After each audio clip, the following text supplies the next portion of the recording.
all the latest on the SaWGuY podcast, be sure to subscribe and don't forget that bell icon.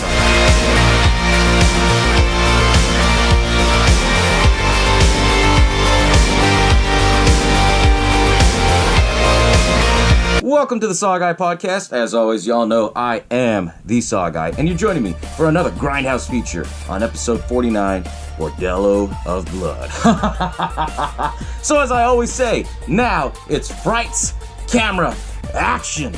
Hello, and welcome to the SaWGuY podcast.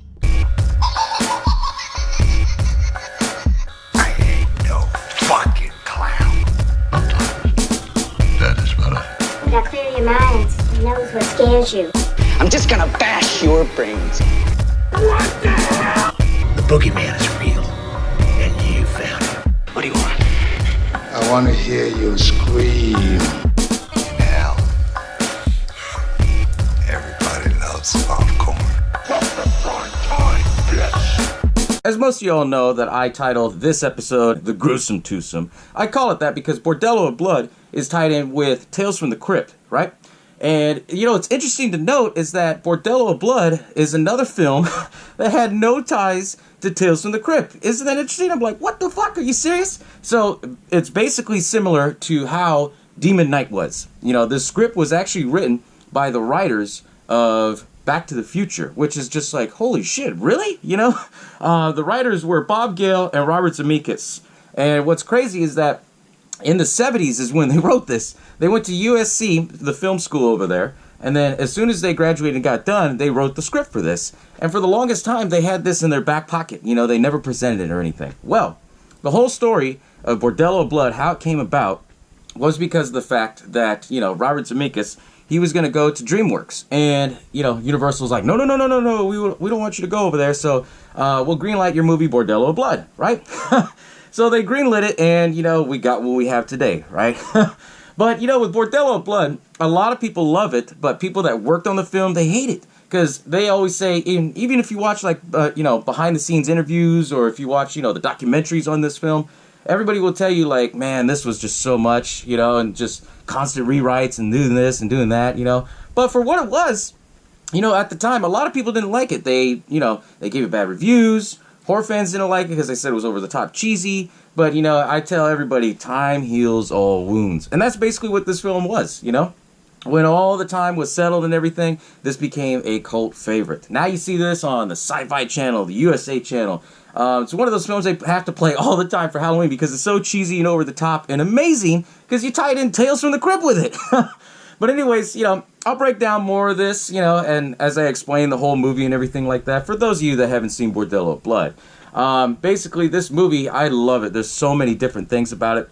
But anyways, Bordello of Blood doesn't start off like a normal episode of Tales from the Crypt, right? What I thought was interesting is that, like, when you start watching the movie, it has, you know, the Universal logo and everything, and it introduces you, and then all of a sudden, like, bam, you know, it starts right into the story. It follows, like, this little person, his name's Vincent, and he has, like, these workers with him. They're going through this rainforest and shit. They're trying to look for this cavern, or this tomb, right? So they go through, you see the machetes are chopping the trees and shit. They find the statue, and they're like, okay, let's dig under there and find it, right? So they go under there, they see this tomb, right? And so Vincent's like, okay, cut the straps. They cut the straps. Shh. And then they open it up, and he's like, I found the best thing I've been looking for. And all these workers that was with her, they were all pissed. They were like, you drove us all the way to the end of the world for a fucking stiff? You know, there's a lot of dark humor in this, too. That's what I like about it. It's so Tales from the Crypt-like, right? And anyways, you know, he tells me, he's like, well, I had to search the four corners of the world to find her heart and give it back to her, right? So he opens this little box, and it's like, you know, you know, I guess you could say it's got like sectioned off and everything on 4 different pieces of the heart. So he starts pulling like each of the little pieces, like walls out, so they start connecting, and it shows all that, and then they're freaking out, like, how the fuck are you doing that, right? Then all of a sudden, he finally gets the full heart, and he's laughing. And so he goes and puts her heart back in. He goes, here you go, baby. You know, he puts it in, and then all of a sudden you see the corpses like starting to come together, right? And all of a sudden it stops. And then he's like, bitch! He's like, it's never done that. You know, he's hitting the corpse, wake up! After that, you know, he's telling them, all right, pack her up, let's go. And then the workers get pissed, and so they pick him up. And what's crazy is that they were gonna, you know, beat the shit out of him. Then all of a sudden they start talking in Spanish, mira, mira, mira. And you start seeing like blood coming all underneath the coffin. They're like, what the fuck, right? They open up the coffin, and I love the transformation on this. It's so cheesy. It reminded me of the Hulk transformation from the 70s, which is really cool. So it shows the corpse, and it shows like, it's flashing through, and little by little more layers and layers of flesh is coming out. Then all of a sudden she wakes up, and she fucking like kills one dude. And, then she gets up, and then, the worker is like climbing up on the rope to get the fuck out. He throws another one on there. She grabs him, squeezes his head, and pops his eyeballs out. Then she tries to go after Vincent, and what I thought was badass about this, he busts out the key from Demon Knight. It's a cool little wink, because that key was supposed to be in all the films, and she tries to touch it, and he basically says the same thing like in Demon Knight, like, hey, the key in here with all this blood, it controls her. It doesn't matter where you keep it, in a pocket, in a safe, or right in her face, it controls her. And then that's what he tells her, like, hey, if I give you one more, baby, will you behave? And she's like, anything for you, lover. And then you find out that it's like a woman vampire. And then the worker's looking at him and he's like, you son of a bitch. And then freaking, she pulls out her tongue and sticks it, I don't know if it was like right in his asshole or something, but it just went like right through him. And what I thought was cool is that they didn't show it, but then it goes right into like the Tales from the Crypt. And then you hear the mummy telling the whole story. Then she rips his face off and kills him and eats him.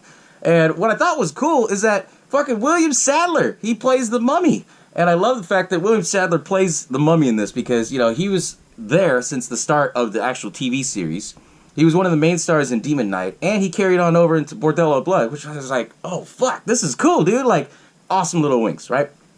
So as they're talking, he's saying that he's famous, and, he was talking shit. Like, him and the Crypt Keeper are having lunch, and then finally, he starts telling him, like, hey, this tomb isn't big enough for the both of us. He goes, you ready to have a little competition? And then the Crypt Keeper's like, you're on. So they start playing rock, paper, scissors, and each loser has to cut off a limb. Then that's when the Crypt Keeper's like, well, I'm in for a real fun treat. And then he introduces you into the story of Bordello of Blood, right? So you already have the intro of what's happened. You have the intro from the Crypt Keeper himself. Now it falls into these two other different characters. It shows the house, and it shows that she's listening to, like, I guess you could say this gospel preaching, on her Walkman, because you got to remember it's 1996 at this time, right? And she's working out, and it shows this dude, he's listening to music and he's smoking, and it shows that he's your typical 90s badass kid. He has the fucking piercings on the ear, he has the nose ring, and it shows he's blowing out smoke and he's gonna pierce his tongue, right? Well, the woman that you figure it out, they're brother and sister. The woman's name is Catherine Bordeaux, and she's played by Erica Eleniak. And a lot of people remember Erica Eleniak because, she starred in a lot of TV shows, Full House, Baywatch, and stuff like that. And then it shows that she goes up there and she's telling her brother is actually played by Corey Feldman. His name's Caleb Bordeaux, right? And so she's telling him, you need to turn down that fucking music. The whole neighborhood can hear it. He's like, well, and then he turns it back up. There's for the other half. And then she's like, you need to fucking stop it. So she turns it down again. He's like, well, I was just ready to leave. And so she starts following him and starts mouthing off to him and telling him, hey, what you need is a parole officer. You don't get into trouble, that kind of shit. And then he looks at her and he's like, fuck you. Then she's like, just be safe. And then he's telling her, because, she's all into the gospel thing and religion and everything. He's like, what, you think the Reverend's going to say I'm going to be condemned to hell, Kind of crazy how they played off on all that. But anyways, they show that he's at the bar with his buddies, and he's throwing darts, and it shows like the darts missing and everything, right?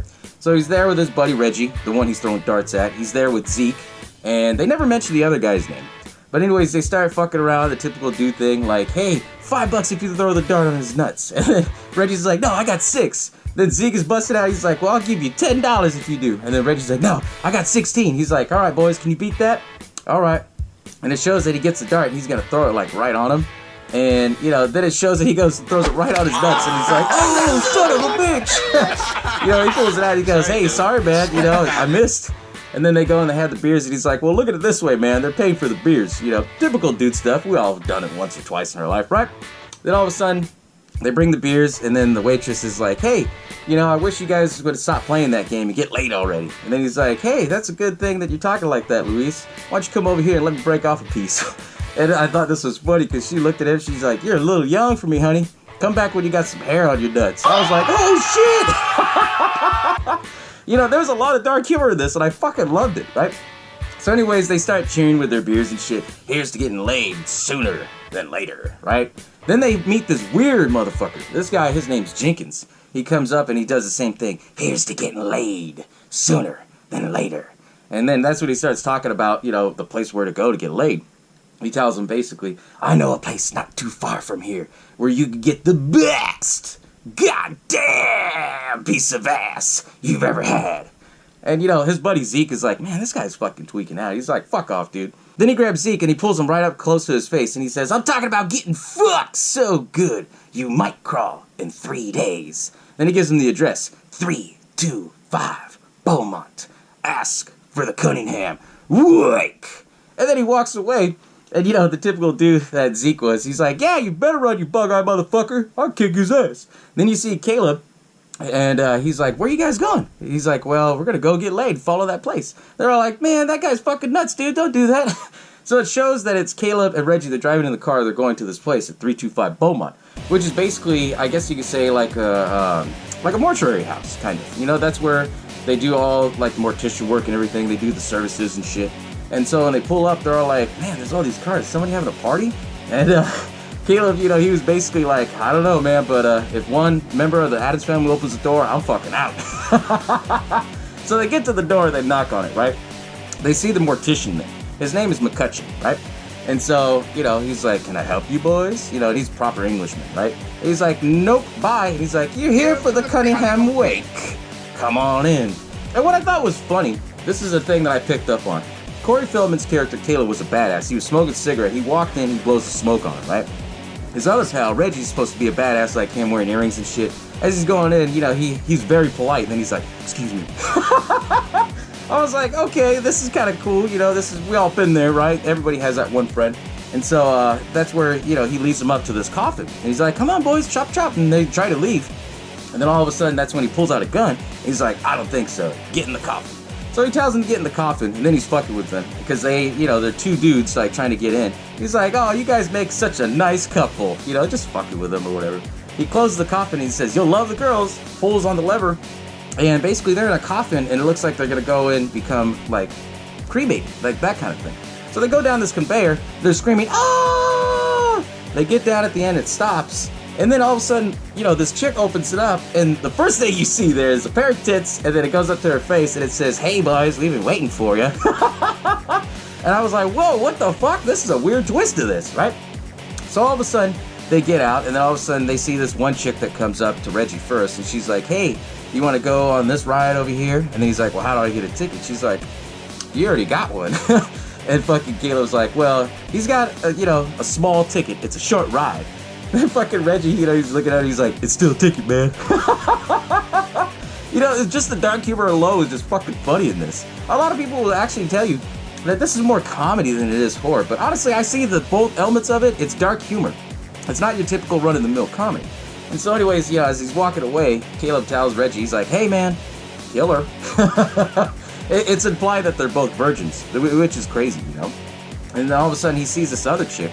She comes up and she's like, hey, I like it dirty and I like it fast. So it shows that Reggie's going away and Caleb, he gets to this chick. Reggie's making out with this other chick, she pulls off her top and everything, and then she starts making out with him. And then she, cuts his chest with her nail, and then he's like, whoa, what the fuck is this? Like, obviously you can tell he's not into it. And then she's like, well, I want everything, including your blood. And all of a sudden, that's where you see the vampire from the beginning. You find out her name is Lilith, and it's like, oh shit, okay, so I see what's going on here. This is a vampire brothel. So she comes in, and she says, well, she works you up, and I finish you off. You like a little tongue action? He's like, yeah. And so they start making out. And then she puts her tongue down through his throat, and then she pushes his fucking heart out through his chest, and it was like, oh shit! Because you don't expect it, and it's over the top gore. It's fucking amazing. Then she grabs his heart, and then basically what she says after that, she goes, don't eat your heart out, baby. That's my job. And then she bites the fucking heart. It's like squirting out blood and everything. I was like, oh shit! You didn't expect that. Then it goes back to Caleb, and it shows how he's making out with the chick. And I thought it was pretty cool, is that they show that she had a little something extra.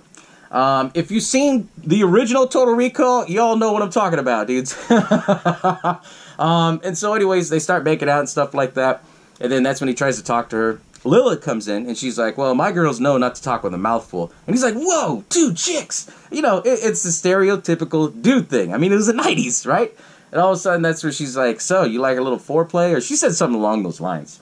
And all of a sudden, it shows her walking up, then it blacks out. And then it shows, Catherine, she's at the police station talking to the sheriff. She's like, hey, he's been missing for at least, many, many days. Is there anything you could do? And the cops are just like, we can't do anything. I mean, there's like 10 other cases on here. I mean, we'll get to you when we get to you. And, and it's sad because, I mean, most police stations, they're, I hate to say it, but I mean, some police stations, they have to do that. I mean, if there's like so much shit going on. And so she's all disappointed and everything. And that's when you meet the other character, who's played by Dennis Miller. He plays a character named Rafe Gutman. And out of all things, I mean, a lot of people are like, Dennis Miller? Like the comedian? Yeah, he was in this film. A lot of stories about him that kind of made this film a lot difficult for everybody to work with. It's because, they basically worked around his schedule, and they paid him a shit ton of money to be there, They paid him, this movie I think had a budget of, roughly $13 million. And what they did is that they gave like 1.2 or 1.3 million to Dennis Miller to be in this film. And with Dennis Miller, he was just like, yeah, I'm in this film, and then he's doing his HBO show at the time because it was mid-90s. He does stand-up comedy. And, he doesn't have any acting experience, so this is his first actual film that he, started, which I thought was okay, I'll explain a little bit more into this, but back to the story, is, he sees Catherine, and then he was like, oh, well, I feel sorry for you, I can help you if you want, unless you want the A-team to go ahead and help you out, and then they start talking a little bit more, and then he starts, saying, hey, have I met you somewhere before? She's like, no. So he's like, okay, come to my office. She's like, where's your office? He basically rents out this old movie theater, and he has it as his office, right? And they start talking and everything. So he gets a picture, and then he's asking her about, does he have any friends or anything that he can go and get in contact and find him down? And then all of a sudden his ex-wife calls, and then they start bickering on the phone. He's like, yeah, now I know why you almost drove me to the brink of homosexuality. Like, a lot of his lines, what's crazy, for Dennis Miller, he improv'd all the shit out of it. And they had to rewrite the whole movie as they went along because of his improv. Some of it was so good, and other ones were just like head scratches where they're like, that has nothing to do with the script, but they kept it all in. They had to work all around it because, he didn't want to do reshoots and stuff like that. That's the myth, and that's what was said, on documentaries and stuff like that. But anyways, he's arguing with his wife, and then all of a sudden you see Catherine. She's looking around, and she sees this collection of, smut stuff, like pornography pictures and, random shit, like posters. And, well, anyway, she looks at this one that says Chubby O'Toole, and she's like, ugh, sick. And what's crazy is that there was a meaning behind that. There was a meaning that Catherine's character, played by Erica Eleniak, she was going to play a former porn star named Chubby O'Toole. She used to be big and fat, then she goes through, the fat surgery and stuff like that, and gets skinny and hot. Well, the day before, the shooting was supposed to start, it's rumored that they, she called up last minute and said, hey, change the script, I want to be taken seriously. And the writers were like, what? You come off of Baywatch, you want to do a horror film, they didn't get it, right? And so anyways, they said, what do you want us to do? They basically had to rewrite the story because she didn't want to play a former porn star. That was in the original script. So they basically redid it, and they did the script so that way she works, for a church ministry, right? So that's where you see the Chubby O'Toole. What I thought was interesting is that they kept it in there, which I get it, it could show that he's a smut and everything like that, but to actually have it there that long where it says Chubby O'Toole, it's like, oh man, the potential they would have had in the story. But either way, I mean, we still got a great story regardless, right? So anyway, she sees that and she starts walking away. And he's like, no, hey, I want to help you. And then she's like, don't worry, I'll pay you for your time. He's like, I don't want to be paid for my time. I want to be paid to help. So then it shows, he goes into the bar where they were all hanging out that night. And he sees Zeke playing, and Zeke's, he's playing pool, thinking he's all cool and everything like that. And then he's all talking to this chick, he's like, hey, I'm going to win this for you, baby. So he goes in there and he tries to talk to Zeke. And Zeke is just blowing him off. He's like, here's my card, Rafe Gutman. I'm a private investigator. I'm trying to see if you know somebody by the name of Caleb. He's like, I don't know anybody by the name of Caleb. Rafe. And then he rips up his card, puts it back in his pocket. He's like, you sure you're going to do that, man? You're gonna pop that cue. And sure enough, he does that. But then all of a sudden, he starts asking him more questions. And he's like, fuck off, man. The other guy that was there with them, he was kind of like, I guess you could say the Tales from the Crypt, stereotypical character. He's just laughing, just being stupid. And then he's like, all I know is that they left, him and Reggie, and they never came back. The other guy was like, they went to a whorehouse. And he's like, hey, you got an address on that whorehouse, buddy? He's like, well, and he's scratching his head. Oh, and then he remembered the crazy guy, Jenkins, and he's like, 3:25, Beaumont. You know, and then he's like, all right, cool, now that I got that. And then he stayed to see, you know, Zeke fuck up his shot and everything, and Zeke's like, hey man, let's go outside. And I thought this was one of the best lines that, you know, Dennis Miller had improv in there for his character, Rafe Gutman. He was like, no, sorry Zeke, I'm just not in the mood for a blowjob. Catch you later, kids. I was like, oh shit! You know, it was very graphic, a lot of sexual content in this film. Obviously, you don't see much of it. I mean, you see from parts here and there, but I mean, there's a lot of, like, dialogue that had to do with that. So anyways, it shows Rafe Gutman gets in his car, he goes into the mortuary place, and they're doing a funeral service. So he sees, you know, McCutcheon, he's over there, you know, saying the prayers and stuff like that. Then you see Jenkins, he's right there pouring hella sunblock, and he's like, God damn, why do they have the fucking lights on? They don't need it this bright. And he's like tripping out and everything. And you see Rafe Gutman, he's just like, you know, what the hell? Like, he's scoping everything out, right? Then after that, you know, he leaves, and then it shows, you know, it shows Catherine's side of things, right? It shows that this is what I thought was funny. This is one of his best roles, I think he did. It showed Chris Sarandon. He's the head of the church. The church is called Current Ministry Church, right? And his name is Jimmy Current. So it's basically his church, right? It shows the signs and people going in, and then that's when he's, you know, talking about, like, his prayers and his sermon and all that stuff, where he's like, the apocalypse is coming, so be ready. Yes, be ready. You know, then he sees the teleprompter is like all messed up. He keeps repeating, yes, it's coming. You know, and then he, you know, it shows how he plays music, and it's funny because he's playing a guitar. He's not even playing it. His band is like playing in the background. He's just going with it, right? And then he's like, let me hear you say praise him. And then everyone's like doing it. Glory, glory. And then it ends, right?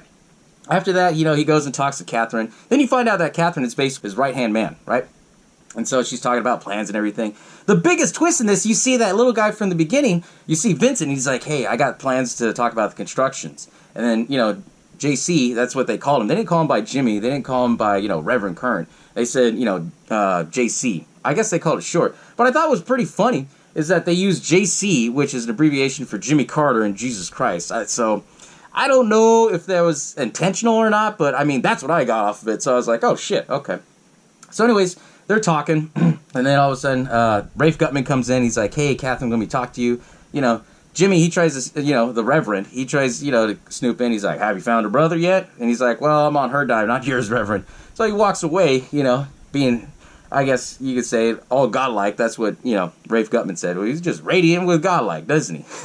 So he basically tells her, like, so they went to a whorehouse. I'm going to go check it out. She's like, no, don't bother. I don't want to know where it's at. After all that dialogue goes in, then it shows Rafe. He's back at the bar, and he's talking about how hot she is. He's like, man, all the hot ones are always crazy. He's talking to the bartender. And he said something about sex, right? And then at the end of the bar, that's where you see Jenkins again, the crazy guy. And you know, he's eating raw-ass meat. And then he's like, sex! You're looking for sex! I can tell you where to get the best goddamn piece of ass you've ever had. You know? So Dennis Miller, or Rafe, he's telling him, he's like, damn, you want to put a big lighter on that? That shit's still moving. And then that's when he tells her, 325 Beaumont. Ask for the Cunningham. Wake! So he's like, all right, I'm there. So now he has a lead of where, you know, the whole whorehouse thing is going on, right? So he goes to the house.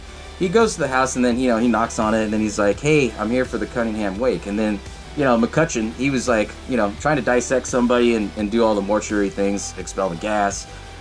Medical nerd like me, you know, I thought was crazy is that they actually showed the sounds where he cuts it and all the gases dispel, which is true, which I thought was a cool, another little wink. But anyways, as he's talking to Rafe, you know, he's like, it's closed, come back tomorrow. And then, you know, he's basically like, well, if I don't, like, express myself now, like, 2 or 3 times, I don't know if I'll be able to express myself at all. He's like, go do it in the corner over there with a box of tissues. Then he closed the door on him, which I thought was crazy, right? So they were actually closed. So Rafe Gutman, he gets in there and he starts snooping around on things. And at the same time, you see Lilith, she's interviewing another girl. And I guess it's implied that they interview girls and then they turn them into vampires. So Rafe Gutman, he finds out about everything, then he leaves. And then basically it kind of builds up more into the story of like, okay, what's going on? Is it vampires? Is it vampires? We know as audience, but they don't know, right? And so anyways, that's where it kind of goes into the fact of like, now you see Vincent and then you see, well, it shows the dialogue of Vincent talking to Lilith and she's like, hey, let's see what's going on with things here, you know? Let's see if you could talk to the Reverend about cutting him out, right?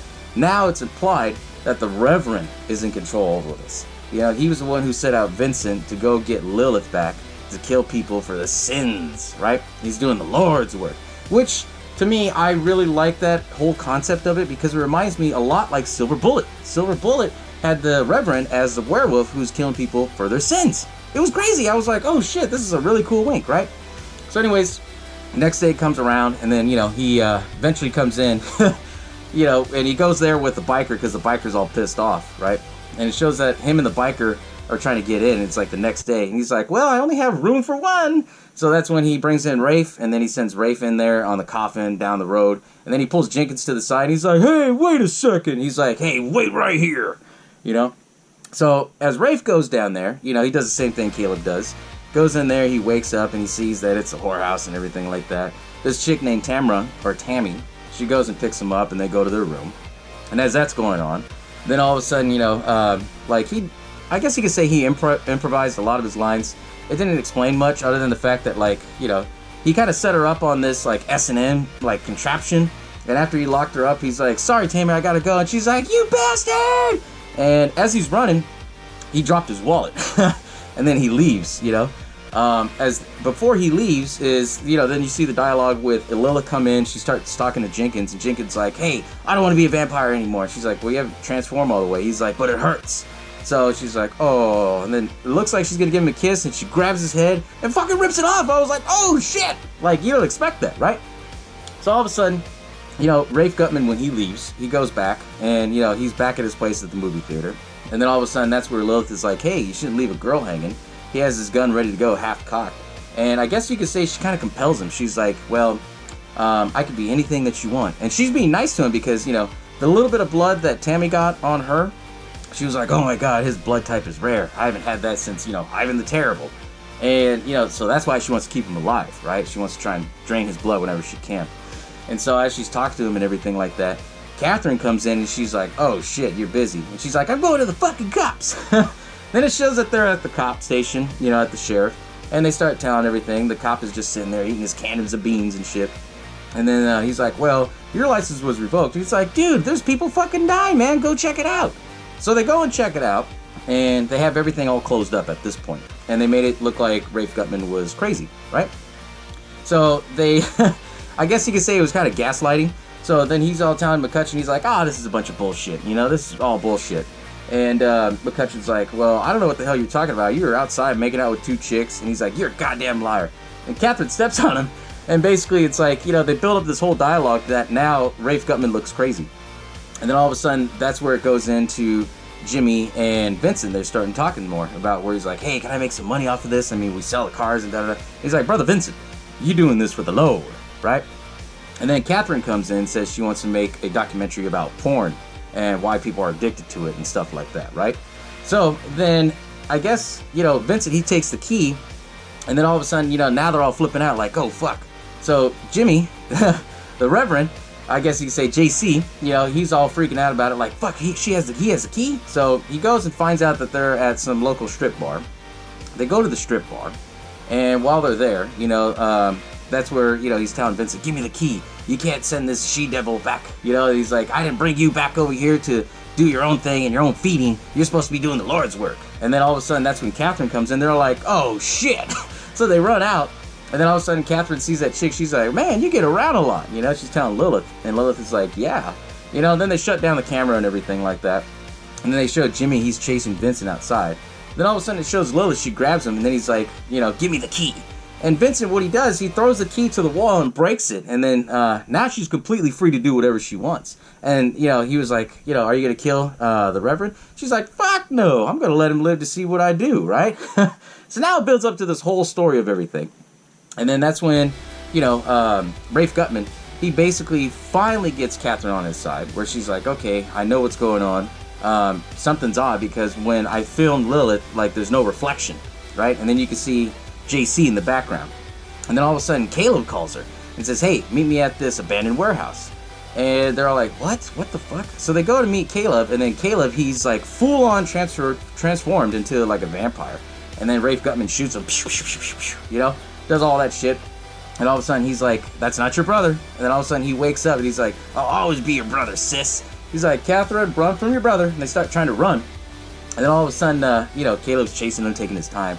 And then, as they're going through, she's like, all right, fuck that. We got to get around the other side. He's like, that's the craziest fucking thing. And then he's running up the ladder. And all of a sudden he sees Caleb. He's like, hi, dickhead. That's the second craziest fucking thing.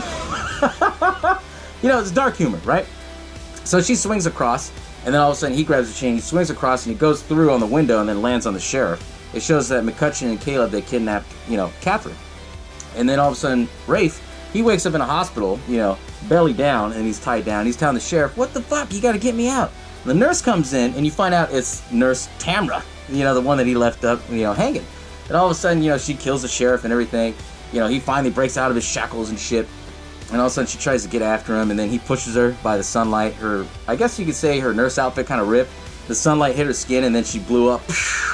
Then fucking Whoopi Goldberg's in this film. Whoopi Goldberg's like, hey, can you quiet it down? I'm trying to sleep here. Should have took that damn private room. So now it builds up this whole thing where it's like gonna have this huge climax at the end, right? And all of a sudden, Rafe Gutman, he just has enough of it. He gets super soakers filled up with holy water and everything. And before he comes, the Reverend comes in and says, hey, I want to talk to Lilith. I'm gonna join you guys. And then, then you see Vincent. He's like, I'll tell her. He's like, well, I want to tell her in person. He's like, I know you better than that. And he has a gun pointed at him. Rafe is coming full force, and all of a sudden McCutcheon's like looking through the window, or through the peephole in the door. And he's like, oh shit! So Rafe runs his ass down, and it's implied that he also ran down Vincent, because you don't see Vincent after this, right? And he sees the Reverend, and the Reverend's like, he's like, come on, I'm getting a little jumpy. Are you friend or foe? He's like, well, I did start it, but I come to end it. And he pulls out like his jacket, and he has all these stakes and everything. He's like, all right, let's go. While this is going on, Lilith, she hears everything. She's like, shit! Because it's her and Caleb. They're trying to convert Catherine into a vampire, but they never do, right? So they get in, they go through the conveyor and everything. They come out, they start doing the super soaker thing, and shooting everybody with the holy water. And it's playing Ballroom Blitz in the background, which I thought was kind of cool. Ballroom Blitz! Ballroom Blitz! And it was pretty cool, It showed how, the vampires were blowing up, and how this one that was, all half, cut up and shit, and she's dragging, she looks at the Reverend, he's all freaking out and everything. And all of a sudden, he goes after to try to look for Catherine. And that's when Caleb comes after him. And then he shoots Caleb, and then Caleb, he has a big old hole holding this axe. He's like, ugh, this sucks. He dies. He grabs the axe, and as JC goes in there and finds Catherine, then all of a sudden he starts unbreaking the shackles and stuff. And then he's like, well, sorry if I touch you over there. I don't mean to touch you over there. And then she's like, yeah, it's okay. You can touch me anywhere you want. It ends up being Lilith. Then all of a sudden, he tries to stab her with the stake. She breaks his hand and then puts it right on him. And then pushes him back. And then all of a sudden, Rafe comes out, chops her up with a fucking axe. And then she's like, oh! And then she, pulls herself back up. She's like, fuck you! And disappears. And all of a sudden, they see Catherine underneath all this S&M shit. And, he's looking all over to see if she's been bitten. She hasn't been bitten, right? And all of a sudden, they're talking to JC, and JC's like, get back to the ministry, broadcast it, and then he dies, right? Which I was like, fuck! Chris Sarandon's one of my favorite roles that he did in this film, right? So anyways, they go back to the ministry, right? And then they start getting ready to broadcast and everything. It's late night. They ask the other guy who works behind the scenes, like, hey, set everything up. He's like, I can, but I can't hear you. Now I can hear you. And all of a sudden, it shows that he gets pulled back and blood splatters on the fucking screen because Lilith is there now, right? And so before she could broadcast, all of a sudden, Lilith comes up right behind Rafe. He tries to punch her. She's like, ooh, strong for a little man. And then they start having a scuffle, and she handcuffs him. While he's handcuffed, he flips over and tries to turn on this laser thing that they have, right? And all of a sudden, she starts fighting with Catherine, and she's like, I'd never killed a woman before, but I'm gonna like this. And then, they had back and forth, and she's like, the best you could ask for is for a charity fuck, and tries to hit her with a guitar and shit. And that's when Rafe Gutman kicks the laser on. And it's implied that the only way to kill Lilith is to split up her heart in 4 different pieces. So they shoot the laser, and it's like a cross, and it goes through her back. And then, she turns around and says, well, you could take my heart out, but you have to rip it out into 4 pieces. So as she's walking towards him, she's like, we're done, we're through. And slowly she starts transforming, little by little, from more human-like to more creature-like. And then she's like, I'm gonna rip off your dick and smash your balls into guacamole. And as she's gonna go and kill Rafe, and you see Catherine, she puts this pitchfork right through her, splits her heart up into 4 different pieces, and she dies, right? And it's also implied that Rafe, he's Jewish, you know, because when he was on that S&M thing with Tammy, he basically, like, she was freaking out because she thought he had a cross, but it was actually, you know, the Star of David. So they implied, obviously, he was Jewish. So they're back over there at the mortuary house, and then, you know, the rabbi, he basically said a prayer and said, you know, oh, this has already been done. It's cleared. It's clean, you know.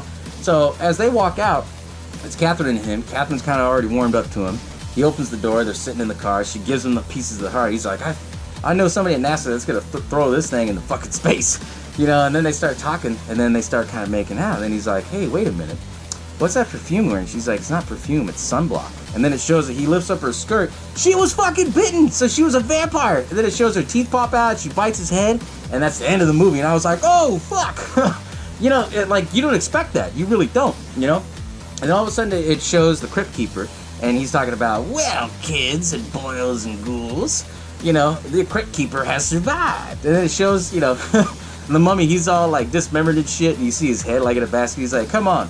Best 2 out of 3. He's like, quit while you're ahead, buddy. And then it ends. And then it ends like how it normally would on the TV show, where everything's all pulling back and everything. You see the credits. And it was a great fucking film overall, you know. Personally, for me, I've always enjoyed it. I loved it since I first saw it, you know. But like I said, a lot of people behind the scenes didn't like it. You can watch all the documentaries and everything on it. Scream Factory actually re-released this, you know, back in 2015. And they did this full-on documentary, really good documentary, talking about how they built the movie, right? And a lot of people really didn't like this film that worked on it because, you know, Corey Feldman, he came out and said that he tried to be chill with everybody and all this stuff and try to get everybody all involved. You know, Dennis Miller was doing his own thing. Everybody had this misconception about Angie Everhart, you know, the girl who played Lilith. They said, you know, because at the time she was dating Sylvester Stallone, and everybody thought that she got the job because of it. And, you know, she came out in the documentary and said, well, yeah, I was dating the guy. He helped me get my foot in the door. But, you know, she goes, I had to do all the casting and acting and everything. And she had no acting experience. But for her first acting role, it was amazing, you know. She was a supermodel.